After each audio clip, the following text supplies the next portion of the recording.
Before moving to the subpoena authorization, we'll consider the nominees. First is Judge Mustafa Kashubai, nominated to the U.S. District Court for the District of Oregon. The clerk will call the roll. Mr. Chairman, are we going to have an opportunity to speak on the nominees? Yes, we're going to, oh, I'm sorry. We already had done that at great length. Well, I think this deserves some commentary, given the nature of the nominee, and I'd like to ask to speak on the nomination. Senator, we've debated these two nominees twice. Mr. Chairman, I would also like to speak on the nomination. I understand what you'd like to do, but I'm saying that in fairness, we have debated these nominees twice, and I ask the clerk to call the roll. Mr. Chairman, Mr. you're Chairman. denying us an opportunity to speak Come on a on, nominee? man. I mean, Third time, no. okay, do this. Just We don't do have it. a right to speak under the rules? Under the third time, I'd say no. So you're just going to make it up? So, yeah. I'd like to There's speak going to be a lot to- of consequences I'd like coming to speak here. too, Mr. You're going to have a Chairman. lot of consequences coming if you go down this road. You better I've believe cautioned it. you. I've cautioned a lot of you. The clerk will call the roll. Listen to me. I've cautioned a lot of you. Mr. Chairman, Mr. Chairman, don't we get the opportunity to speak? We're in a roll call. So you're telling us to shut up? Even though multiple You members want have us asked to to speak. shut up? Is that what you're saying? A lot of people didn't speak on the two nominees before. We've done, Would you raise your hand if you did not speak? I did not have a Okay. Senator Corn didn't even have a chance to speak. Senator Blackburn had a chance to speak. we've got several folks, Mr. Chairman, who didn't have a chance to speak. We want to tell you again why these nominees are awful. Or in Senator Corn's case, tell you for the first time. You're just going to sit there and ignore us? Senator Blackburn, have you spoken on these nominees? I've not had the you like opportunity to to? speak. I would like very much to speak on Mr. Mr. Chairman, Kassabai. I urge you to let Senator Blackburn speak. Senator Corn as well. Senator Corn hasn't had a chance to speak. That's correct. Point of order, Mr. Chairman. You can't limit debate without invoking Rule 4. You haven't done that. we have debated. We've debated on prior occasions when we didn't have a quorum. That vote didn't count. We've got people who are here now who weren't here then who would like to speak. Can we speak on the other nominees? Or is your plan just to end all debate today? Is your plan to end all debate? Do you have an answer? You're going to rely on someone whispering in your ear. What's your plan? No. No, we're not. Okay, listen, here's the deal.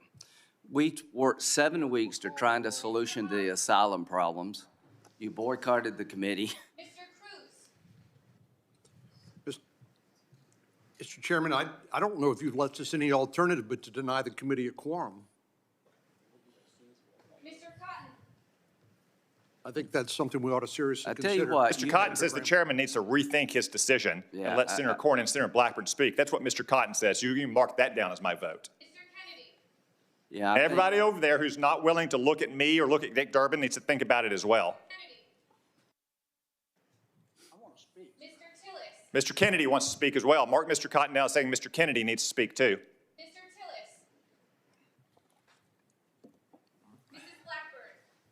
I'm waiting to be heard on the nominee. I've requested several times to be heard on the nominee. So no, I guess Senator Durbin's not going to allow women to speak either. I thought that was sacrosanct in your party. Aye. Chair Durbin, on this vote, the ayes are 11. The nomination will be favorably reported to the floor. Up next is Judge Yumi Lee, nominated to the U.S. District Court for the Mr. Chairman, who has not been allowed to speak on that nominee? Mr. Chairman, you just destroyed Yeah. one of the most important committees in the United States Senate. chair would note. And you set a precedent, The chair which would will note- be repeated every time one party or the other takes advantage and takes the low road. Chair will note It that sets a both precedent nominees have that been will then debated twice. become the norm. Kashubai and Congratulations on destroying the United States Senate Judiciary Committee. Up next is Judge Yumi Lee, nominated to the U.S. District Court for the Northern Who District has of not California. spoken on this nominee? Clerk will call the roll. Will you raise your hand? Look at all these people who have never said a word before you make them vote. Never said a word before you make them vote. Just going along with it. Just going along with it. You know, when Mr. we were in Coons the said he would majority, allow members to speak. Mr. Chairman, when we were in the majority, we allowed Democrats to speak ad nauseum, at great length.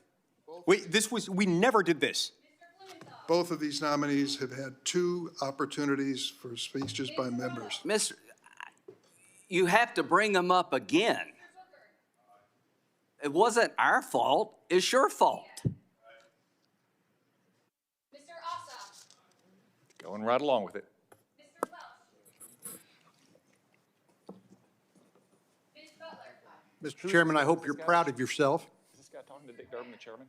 Yeah, you really have. I don't know what drives this, Dick. I really don't.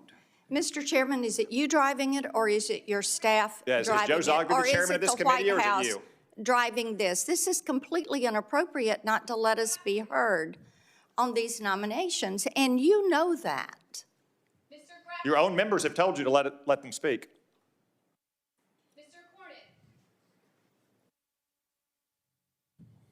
Mr. Cornett, Mr. Lee, Mr. Cruz,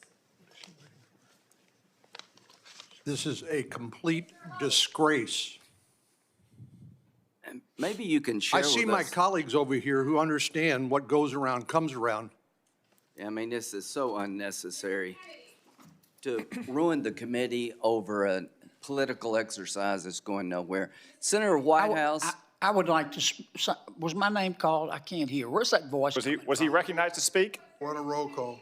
Ma'am, Mr. Kennedy, I'd like to speak, please. We're on a roll call. Mr. Tillis,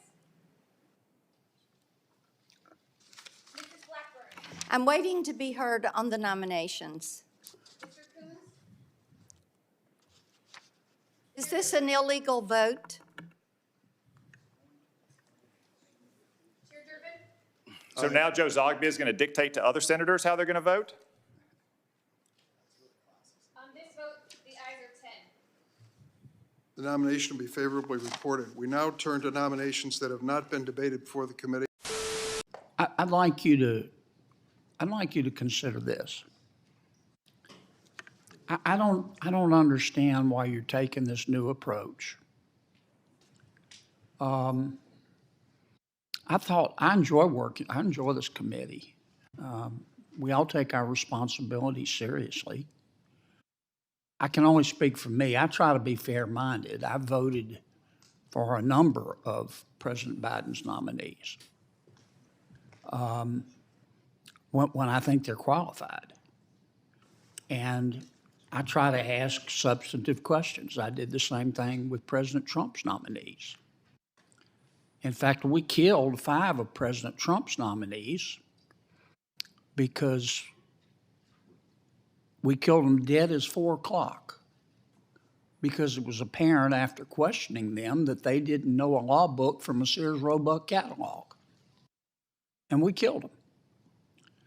And I think we, on our side of the aisle, my side of the aisle, have voted for more of President Biden's nominees than my Democratic colleagues have voted for President Trump's nominees. No, that's okay. Everybody has one vote, and they have the right to exercise. I know you don't like some of my questions. I get that. And some of your comments have been borderline snarky, but I ignore. When my son was going through puberty, he used to make those comments, and I learned that, it's the best thing to do is just ignore him. But I just don't understand why you're taking us down this road. I don't. The last time we met, you preached cooperation, and I think we've been cooperating.